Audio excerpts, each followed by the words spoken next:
Because it was Monday, there were not many people in the Japanese restaurant. After arriving, the waiter arranged a quiet seat for them, next to the window, from which they could overlook the hustle and bustle of the city center. B children can't sit still. After dinner, the two of them ran to the children's area to play. Sheng Anran and Yu Nancheng waited with them for a while. At first, they looked calm, but as time went on, Sheng Anran began to check the time frequently. Xing, it's time for us to go home! Sheng Xiaoxing raised his head from the ocean ball and glanced at Sheng Anran. No, I want to play with brother Zhuxi for a while longer. No, Sheng Xiaoxing, it's too late. Normally, when Sheng Anran called Sheng Xiaoxing's full name, she was on the verge of getting angry. It usually works very well, but recently, Sheng Xiaoxing didn't know where he got the courage from, and she turned a blind eye to it and continued to fight with Yu Jingxi in the ocean ball. Finally, Sheng Anran went down personally and took Sheng Xiaoxing out. What time is it? You should go home with me, Sheng Xiaoxing. Sheng Xiaoxing was held by one arm, quickly grabbed Yu Nancheng's hand with her other hand. Mommy, there's nothing to do when you go back, so why not chat with handsome Uncle Moore and improve your relationship? As soon as these words came out, Sheng Anran almost vomited blood. What nonsense are you talking about, Sheng Xiaoxing? Sheng Anran usually just raised her hand and patted her butt as a threat, but now, with Yu Nancheng as a big backer, all her actions were useless. The mother and daughter quarreled for a long time, which really made people in the store laugh. Sheng Anran gave up and stood there angrily, looking helpless. Mr. Yu, this kid is talking nonsense. I will go back and tell her about it. Yu Jingxi, who was standing by, quickly took out a stack of sticky notes from his school bag, wrote 2 strokes on them, and held them up to show Yu Nancheng. Let Xingxing play at home. Yu Nancheng was slightly stunned. This was the first time Zhuxi made such a request. Zhuxi actually liked this mother and daughter so much. Yu Jingxi seldom asked him for anything, let alone anything related to making friends. Yu Nancheng originally came out to play with his son, and he didn't care how long his son would play. Thinking of what the psychologist said before, that children with autism need to interact with others more, he was shaken. After a moment of silence, he said seriously, "How about I send someone to pick you up next Saturday and bring Xingxing to my house?" Huh? Sheng Anran stared, thinking that she had heard it wrong. Sheng Xiaoxing was already cheering and jumping for joy. She grabbed Yu Jingxi's hand and forced him to high-five. Let's go, I'll take you back. Okay, thank you. Since Yu Nancheng had already invited them, it was naturally difficult to refuse. Sheng Anran tacitly agreed to this matter. The only thing to be thankful for was that the 2 little guys finally agreed to leave the Japanese restaurant. If she stayed any longer, Sheng Anran felt that all the employees in the store would know her. The business car was driving in the busy traffic. After sending Sheng Anran and her daughter home, they caught up with the evening rush hour in Jinling City on the way back, and there was a traffic jam on the road. Normally, Yu Jingxi would seem a bit irritated if faced with such a situation, but today he was inexplicably quiet, writing and drawing on his small drawing board with a crayon in hand. Yu Nancheng thought about what happened in the Japanese restaurant in the afternoon and found it a little unbelievable. Just as he was thinking about it, his sleeves suddenly tightened. Yu Nancheng came to his senses and looked at the safety seat beside him. Yu Jingxi was holding up his drawing board to show him, looking very excited. On the white drawing board, a man and a woman were drawn with colored crayons, with a child between them. The sky was blue, the sun was golden, the grass was green, and everything was so beautiful. Yu Jingxi looked at him expectantly, holding the drawing board tightly in her little hands.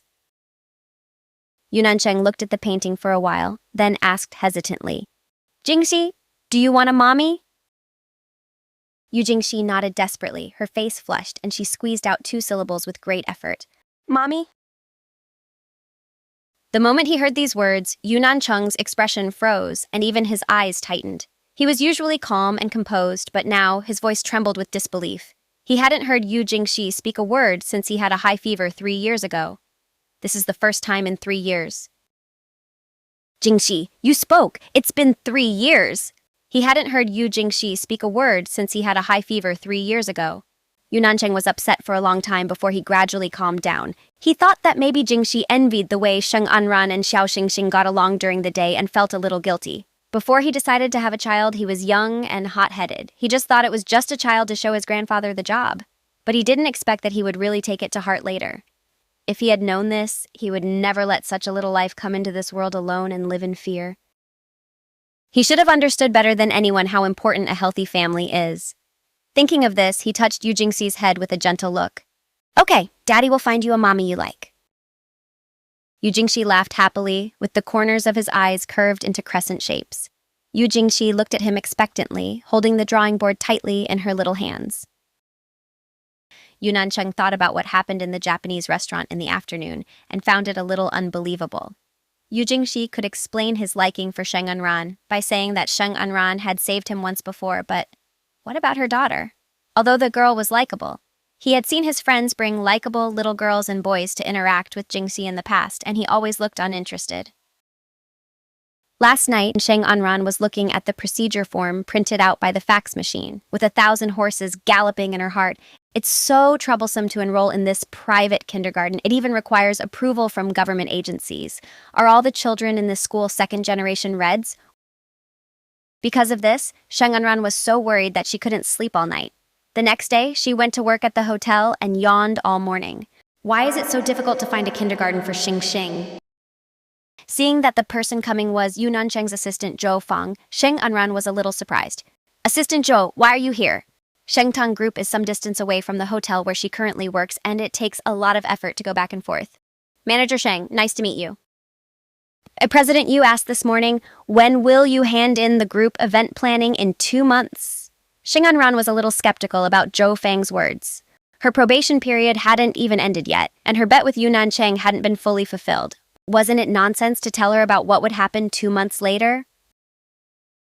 But she was still polite and courteous. Okay, I'll prepare as soon as possible. The hotel celebration has just ended, and you've already arranged the group's activities for me. Yunancheng, Huang Shiren is not as good as you at commanding people. Sheng Anran suddenly thought of something, took out a lunchbox from her thermal bag, and handed it to him. Oh yes, these are some side dishes I made myself. Last time I saw your young master liked them very much, so please bring them over for him. Zhou Fang was stunned for a moment. He would definitely not do this under normal circumstances. Yunancheng hated it most when female subordinates in the company showed undue attention to them. As soon as he entered the company, his leader repeatedly warned him not to do such thankless tasks. After hesitating for a few seconds, he asked, "Is this your lunch? Aren't you going to have lunch?" "Oh, my daughter is busy with school enrollment recently. I may have to go out for lunch. I won't have time to eat. It would be a shame to throw it away," Sheng Anran explained calmly. Zhou Fang understood and said, "Okay." Zhou Fang was confused. It turned out that he was just being attentive or not wanting to waste money. Manager Sheng is really funny. But will the young master like this? After returning to the company, Zhou Fang placed the extra things on the coffee table. Zhuxi holding the little brown bear lunchbox he brought back, holding a spoon and scooping the food out of it, his mouth full of oil. "Jingxi, what are you eating?" Zhou Fang was also stunned for a moment and subconsciously looked back and saw that Yunancheng had just arrived. "Manager Sheng asked me to bring it to the young master." "Oh, have you told her about the group activities?" Hearing that it was Sheng Anran who asked him to bring it, Yunancheng loosened his tie, his expression eased, and he nodded lightly. Seeing that there was not even a trace of disgust or vigilance on Yunancheng's face, and that the young master who was always picky about food was eating with relish, Zhou Fang was extremely surprised. When did the boss trust Manager Sheng so much? Yunancheng asked about what he had been told this morning. Zhou Fang came back to his senses and nodded. She said to submit it as soon as possible, but she has been busy with her daughter's kindergarten matters recently and probably doesn't have much time to prepare. As they were talking, Yu Jingxi suddenly ran over from behind Zhou Fang and slapped the drawing board in his hand in front of Yunancheng. "I also want to go to kindergarten." Yunancheng frowned. "No, the kindergarten is too chaotic. You have a tutor to teach you." Yu Jingxi cannot speak, and as a child, he is ignorant and naive in school. He is bound to be bullied. The last thing he wants is to be sent to a completely unfamiliar environment and suffer other accidents before his autism is cured. Hearing this, Yu Jingxi suddenly got angry. He was holding the drawing board and writing something quickly, then handed it to Yunancheng. "I want to go to the same kindergarten as Xing. If you don't let me, I'll tell Grandpa Zeng." Zhou Fang squatted on the ground and tried to hold back his laughter. As the president of Shengtang Group, he was cornered by his son every day. Who would believe it if he hadn't seen it with his own eyes? After a long stalemate, Yu Nancheng reluctantly gave in. I'll think about it for 2 days. Please, don't make trouble with me, okay?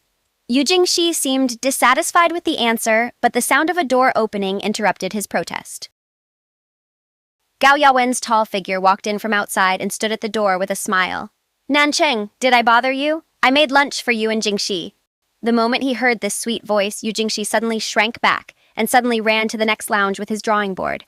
Yu Nancheng just thought that he agreed to the proposal just now and didn't take it seriously. Mr. Yu, I'll be out first. Zhou Fang wisely prepared to leave but was stopped by Yu Nancheng. Zhou Fang, please stop what you are doing and prepare for the wedding first. Wedding? Zhou Fang is confused. Who's getting married? I. Yu Nancheng's expression was indifferent, as if he was talking about something extremely ordinary.